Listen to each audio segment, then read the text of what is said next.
नमः शिवाय। मैं हूं ज्योतिष पंडित दीपक दुबे और उपस्थित हूं आपके साथ सूर्य के राशि परिवर्तन के प्रभाव को लेकर। सूर्य मिथुन राशि में गोचर कर रहे हैं 15 जून से 17 जुलाई तक यहीं रहेंगे। 17 जुलाई को यह कर्क राशि में प्रवेश कर जाएंगे। क्या होगा इस परिवर्तन का आपके ऊपर संभावित प्रभाव, इसके ऊपर करेंगे चर्चा। नए दर्शकों को बता दूं कि जो यह मेरा राशि फल है यह लग्न राशि पर आधारित है। इसके लिए चंद्र राशि, नामाक्षर या सूर्य राशि इत्यादि को आधार ना माने, बल्कि लग्न राशि को आधार माने। दूसरा, यह बेहद सामान्य आधार पर होता है। आपको चाहिए कोई विशेष परिस्थिति हो तो आप अपनी कुंडली का विश्लेषण कराएं, उसके बाद किसी निष्कर्ष पर पहुंचें। जो लोग मुझसे परामर्श लेना चाहते हैं, मेरी वेबसाइट astrotips.in के माध्यम से जाकर मुझसे परामर्श ले सकते हैं।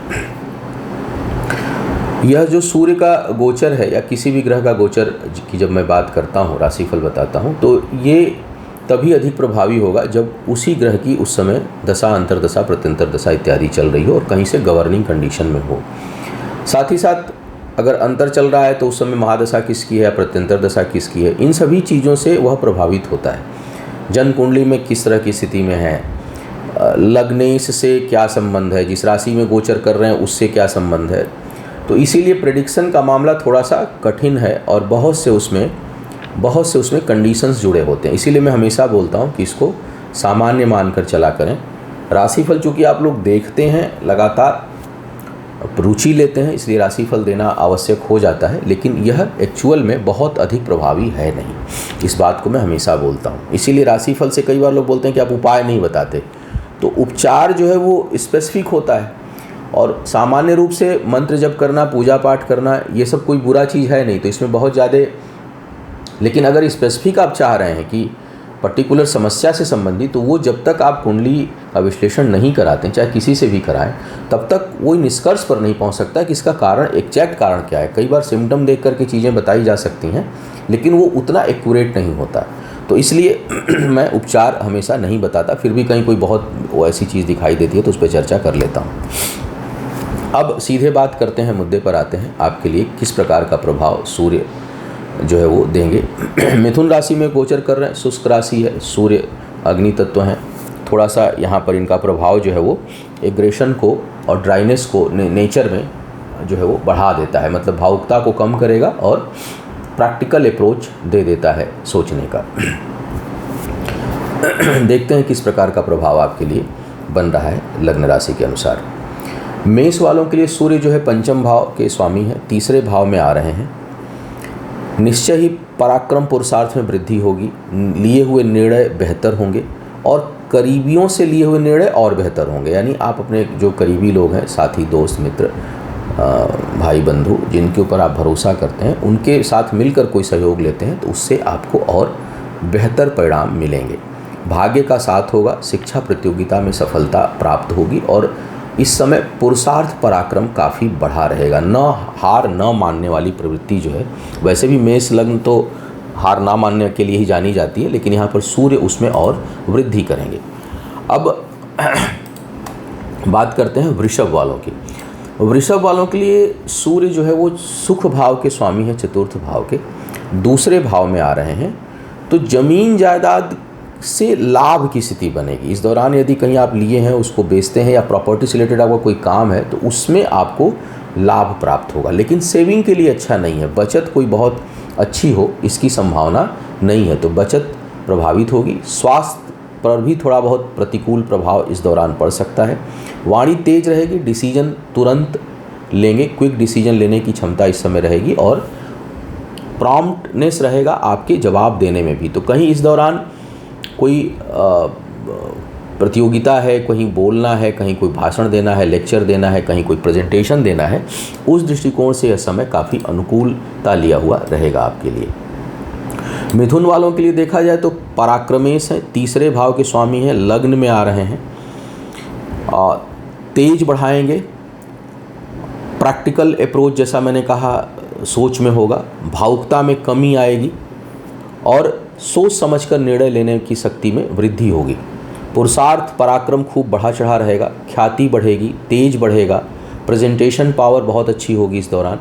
वैवाहिक जीवन के लिए बहुत अच्छा नहीं है, वहाँ पर थोड़ी बहुत कठिनाई, यहाँ कुछ प्रेम में कमी, ऐसा जो है आप महसूस कर सकते हैं। तो उस दृष्टिकोण से ठीक नहीं है, लेकिन बाकी दृष्टिकोण से यह काफ़ी अच्छा प्रभाव देने वाला है। जिन लोगों को पहले से पित्त की समस्या है, एसिडिक नेचर है, एसिडिटी की समस्या है, वो बढ़ जाएगी। आँख और सर से संबंधित समस्याएं जो है वो परेशान बहुत से लोगों को कर सकती हैं। कर्क वालों की बात करूं तो स्थान परिवर्तन का योग बनेगा, यात्राओं का योग बनेगा, बचत में कमी महसूस होगी, सेविंग उतनी नहीं कर पाएंगे। हालांकि यह समय आपके लिए ऋण रोग शत्रु को परास्त करने के लिए बेहतर होगी। इस समय कहीं कोई उलझन होगी तो वो समाप्त होगी और उसको बड़ी कड़ाई से पालन आप करेंगे इस दौरान। अपनी आँखों का विशेष ख्याल रखें, उस दृष्टिकोण से यह समय ठीक नहीं दिखाई दे रहा है, तो थोड़ा सा विशेष ध्यान आपको रखना पड़ेगा। अब बात करते हैं सिंह वालों की। सिंह वालों के लिए लग्न से ही हैं, लग्न के स्वामी हैं, एकादश भाव में गोचर कर रहे हैं, अच्छा परिणाम देंगे। सबसे शुभ स्थिति यहाँ पर यह उत्पन्न कर रहे हैं। आपके किए हुए परिश्रम का इस दौरान परिणाम मिलेगा, आय के स्रोत बढ़ेंगे।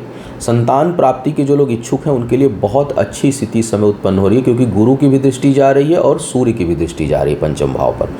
तो यह स्थिति जो लोग संतान प्राप्ति के इच्छुक हैं उनके लिए प्रयास करने के लिए भी यह समय ठीक है।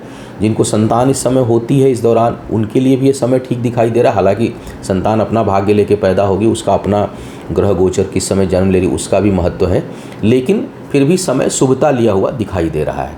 इसके साथ साथ शिक्षा प्रतियोगिता में सफलता, आय में वृद्धि और आपके ऑरा में जो है वो वृद्धि होने की संभावना यह सूर्य बना रहे हैं। तो कुल मिलाकर के काफ़ी सुखद स्थिति सूर्य का यह गोचर आपके लिए जो है वो बना रहा है, उत्पन्न कर रहा है।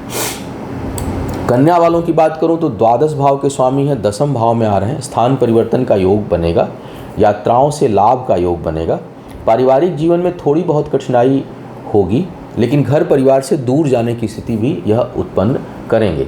अपने से बड़े प्रभावशाली लोगों के सहयोग से, परिवार के अलावा अन्य लोगों के सहयोग से, परिवार के अलावा जो बड़े लोग हैं कहीं आपके सर्किल में, उनके माध्यम से आपको विशेष सहयोग आपको अपने कार्य क्षेत्र में प्राप्त हो सकता है। तो यहाँ पर यह शुभता दे रहे हैं आपके लिए। और जैसा मैंने कहा कि यात्राओं से लाभ का योग इस दौरान बनेगा। कार्य क्षेत्र में आपका दबदबा, प्रभाव और प्रतिष्ठा में वृद्धि होगी। तुला वालों के लिए सूर्य आय स्थान के स्वामी हैं, भाग्य स्थान में गोचर कर रहे हैं इस दौरान। तो निश्चय ही आय के मामले में भाग्य का साथ वाला, भाग्येश ठीक नहीं है, लेकिन अगर सूर्य गवर्निंग में होंगे तो आय में वृद्धि होगी और भाग्यवश जो है वो प्राप्तियां आपको होंगी। पुरुषार्थ खूब बढ़ा रहेगा, करीबी लोगों का खूब सहयोग करेंगे इस दौरान और करीबी लोगों से आपको सहयोग भी प्राप्त होगा। तो इस दृष्टिकोण से अगर देखा जाए तो यह अच्छा है। और समय जो है, थोड़ा सा समय और धन दोनों आपके अपने करीबी लोगों पे खर्च होता हुआ दिखाई दे रहा है। तो सूर्य का गोचर तुला वालों के लिए भी अच्छी स्थिति उत्पन्न बहुत से मामलों में कर रहा है। वृश्चिक वालों के लिए काफ़ी नकारात्मक स्थिति उत्पन्न हो रही है। अगर मैं पूरे सभी लग्नों की बात करूं तो उसमें सबसे नकारात्मक प्रभाव वृश्चिक वालों के लिए दिखाई दे रहा है। दसम भाव के स्वामी हैं, अष्टम में गोचर करेंगे, वक्री शनि की दृष्टि लग्न पर और दसम भाव पर पड़ रही है। बहुत से लोगों को पदच्युत होना पड़ सकता है, हटाया जा सकता है। आप थोड़ा सा सावधान रहिएगा, अनावश्यक के वाद विवाद और अपने मान प्रतिष्ठा को लेकर आपको सावधान रहना है। पिता के सेहत का विशेष ध्यान रखिएगा, अपने सेहत का भी ध्यान रखिएगा और कार्य क्षेत्र पर किसी भी प्रकार के अनावश्यक वाद विवाद और उलझनों से बचिएगा। इस दौरान अगर शनि की ढैया 7.5 या शनि की दशा अंतर्दशा चल रही है और उसमें कहीं सूर्य टकरा रहे हैं तो आपका संघर्ष थोड़ा लंबा हो सकता है। भगवान शिव की आराधना, हनुमान चालीसा का पाठ और आदित्य हृदय स्तोत्र या गायत्री मंत्र का जप, ये सभी चीज़ें आपके लिए बहुत लाभकारी होंगी। और कम से कम जब तक सूर्य यहाँ पर हैं, दशांतरदशा कुछ भी चल रही हो, आपको इनका प्रयोग करते रहना चाहिए, जिससे कि ओज में वृद्धि हो और नकारात्मक चीज़ें कम हो। तो थोड़ा सा सावधान रहना होगा। कुल मिलाकर के सूर्य का गोचर वृश्चिक वालों के लिए अच्छा नहीं दिखाई दे रहा है। धनु वालों की बात करते हैं। भाग्येश होकर के आपके सप्तम भाव में गोचर कर रहे हैं, भाग्य में वृद्धि होगी। कार्य व्यवसाय के मामले में विशेष करके आपके कार्य व्यापार में धन और कार्य में विस्तार का योग यह बनाएंगे। स्वास्थ्य इत्यादि में भी थोड़ी सहजता आपको महसूस होगी, प्रॉम्प्टनेस आएगी, तेजी आएगी, ओज बढ़ेगा, ऊर्जा बढ़ेगा, कार्य क्षमता बढ़ेगी और ख्याति बढ़ेगी। तो कुल मिलाकर सूर्य का यह गोचर काफ़ी अच्छा दिखाई दे रहा है। वैवाहिक जीवन के लिए बहुत अच्छा नहीं है, वहाँ पर कुछ कटुता होगी, लेकिन अगर जीवन साथी के साथ मिलकर कोई काम इस दौरान करते हैं तो आपको विशेष सफलता और सहयोग प्राप्त होगा, इसमें कोई संदेह नहीं है। मकर वालों के लिए अष्टम भाव के स्वामी हैं, छठे भाव में जा रहे हैं। हालांकि लग्न के परम शत्रु भी हैं, लेकिन फिर भी आशीर्वाद प्राप्त होगा कुछ हद तक आपको। इस दौरान कर्ज या शत्रु अगर हैं तो वे परास्त होंगे और उन मामलों में सफलता मिलेगी। छोटी मोटी यात्राएं होंगी, यात्राएं बहुत लाभकारी नहीं होंगी, लेकिन यात्राएं जो है बहुत नुकसान करने वाली भी नहीं होंगी। तो सामान्य यात्राओं का योग आपके लिए बना हुआ है। सेहत का थोड़ा सा ध्यान जरूर रखिएगा, क्योंकि लग्नेश शनि वक्री हैं इस दौरान, और लग्न पर मंगल की भी उच्च दृष्टि जारी, चतुर्थ भाव भी प्रभावित हो रहा है। तो कुल मिलाकर अगर सभी ग्रहों की स्थिति को देखा जाए, और सूर्य भी यहाँ पर चूँकि है अष्टमेश, इसलिए नाश करते हैं, चीज़ों को ख़त्म करते हैं, लेकिन छठे भाव में आकर के शत्रु लग्न के हैं तो वो चीज़ों को उत्पन्न भी करेंगे, समाप्त भी करेंगे, उत्पन्न भी करेंगे। लंबी समस्याएं और कोर्ट कचहरी या शासन के द्वारा कोई चीज़ चल रही थी तो उसके समाप्त होने की अवश्य संभावना प्रबल इस दौरान आपके लिए बनेगी। तो यहाँ पर यह मिश्रित परिणाम देते हुए दिखाई दे रहे हैं। कुंभ वालों की बात करूँ तो सप्तमेश है, सप्तम भाव के स्वामी पंचम भाव में आ रहे हैं। पंचम भाव में सूर्य एक तरह से योगकारी की भूमिका भी अदा करते हैं। ज्ञान, शिक्षा, प्रतियोगिता में वृद्धि, सफलता, निर्णय शक्ति बेहतर, कार्य क्षेत्र में विस्तार और व्यापारिक दृष्टिकोण से लिए हुए निर्णय बहुत योगकारी आपके लिए होंगे। आय में भी कुछ हद तक वृद्धि होगी, विशेष करके जो लोग व्यापारी वर्ग के हैं। सूर्य का यहाँ पर आना प्रेम संबंधों में प्रगाढ़ता भी लाएगा, और बहुत से लोग, हालांकि विवाह के लिए तो अच्छा समय नहीं है, संबंधों में दरार भी होगी, लेकिन यह नए संबंध उत्पन्न कर सकता है और कहीं आकर्षण उत्पन्न कर सकता है। संतान इत्यादि के प्राप्ति के दृष्टिकोण से भी यह समय उचित है। तो यहाँ पर सूर्य अधिकांश मामलों में अच्छा परिणाम आपको दे रहे हैं। मीन वालों के लिए छठे भाव के स्वामी होकर के चतुर्थ भाव में आ रहे हैं। सावधान रहिएगा, कर्ज इत्यादि देने से, कर्ज इत्यादि लेने से, दोनों स्थिति में आपको ही नुकसान भुगतना पड़ेगा।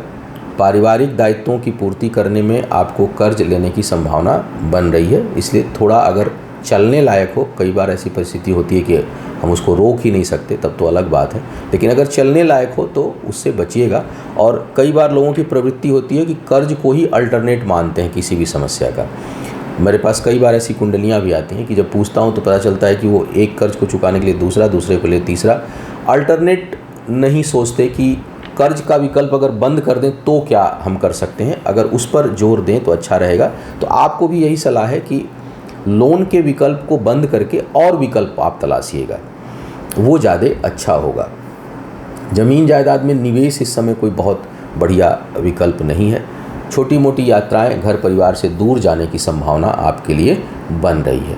तो सूर्य का यहाँ पर गोचर, हालांकि कार्य क्षेत्र पर दबदबा और प्रभाव आपका बनेगा, क्योंकि दसम भाव पर जो दृष्टि है वो मित्र दृष्टि जा रही है, और जो लोग बेरोजगार हैं उनके लिए नौकरी लगने की भी संभावना यह सूर्य उत्पन्न करेंगे। तो फाइनेंस के मामले में, पारिवारिक जीवन के मामले में हानि, लेकिन कार्य क्षेत्र में लाभ की स्थिति यह सूर्य आपको दे रहे हैं। तो मिश्रित प्रभाव होगा। तो यह था सूर्य के गोचर का संभावित प्रभाव। उम्मीद है आपको मार्गदर्शन मिला होगा। आपका आने वाला समय शुभ हो, आयु, आरोग्य और ऐश्वर्य की वृद्धि हो। इन्हीं शुभकामनाओं के साथ आपसे विदा लूँगा। पुनः मुलाकात होगी किसी नए विषय पर, तब तक के लिए मुझे आज्ञा दीजिए। ओम नमः शिवाय।